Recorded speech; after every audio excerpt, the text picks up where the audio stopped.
Well, let's talk about accents. Kelly Tucker, is the Managing Director of HR Star, and she is going to tell us about research by the University of South Wales discovered that employers favour some accents over others. Kelly, you're very welcome to Talk TV today. How are you? I'm good, thank you. Thanks for having me. How are you? I'm very well, thanks. Obviously, we'll talk about all the accents and which are most trustworthy and not trustworthy, but clearly the most important question is how trustworthy is a Northern Ireland accent? Well, according to the research, not very, unfortunately. So yeah, according to this research, we can see that Devon is perceived as the most friendly and trustworthy accent, with accents from Liverpool, Belfast, Manchester and Birmingham being deemed as untrustworthy and unfriendly. Yeah, it's really interesting, Kelly, because there are so many people who really, their accent is very much part of them. It's part of who they are. It's part of their identity. As someone who works in HR, you are someone who's undoubtedly conducted many, many interviews. We judge people on many, many things, don't we? And even before they've opened their mouth, we judge them on what they're wearing, what they look like. There's been all sorts of stories about pretty privilege as well, whether people who are better looking get treated better in things like job interviews. What do you make of all that? Because you're not just, it's not like that TV show The Voice. You're just not listening to what they say, you're listening to how they say it, how they present themselves. Tell us about that whole kind of thought process from your point of view as someone who's conducted those interviews.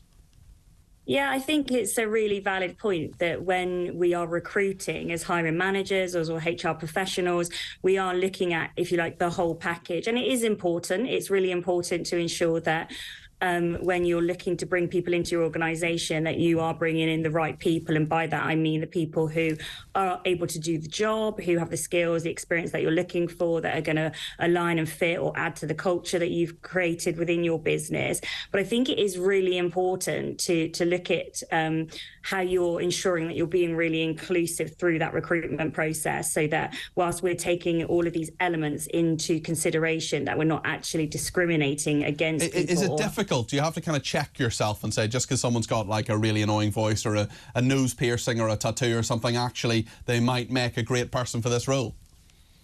Yeah, it is difficult. And I think it's then down to ensuring that you've got, awareness within the organisation around inclusivity and how that we're making sure that we're not discriminating. But there's obviously unconscious bias as well, because people have Is that a thing, though? Do you think that's a thing, really, properly? Because I went to, I remember at a previous employer, not the employer I'm with at the moment, but a previous employer, I went to a sort of 1 hour lecture on unconscious bias, and I thought it was a load of rubbish.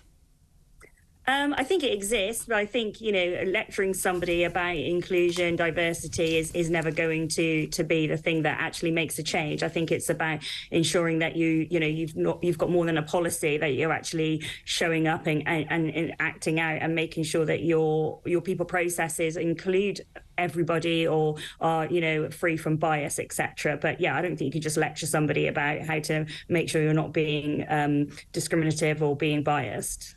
So in terms of these, we've heard, of course, that the Birmingham accent is something that a lot of people don't find trustworthy. I mean, that's a bit unfair on people in Birmingham, really, isn't it? Can we change our thoughts on this? I mean, it's interesting with those kind of accents that some people do find a little bit, I'm very, very careful about saying this, but grating. Some people find my accent grating, some people find the Birmingham accent grating, West Country, some people, also, Scouse as well. And it is, I wonder, in recent years, things have changed in terms of accents. We have, of course, Hugh Edwards had a lot of problems himself, but nonetheless was the #1 anchor on the BBC, giving us intoning in his lovely Welsh lilt about, the Queen dying and these big items of state and huge stories, elections and so on. Have we changed our mind on some accents, but maybe there's some accents we won't ever change our mind on?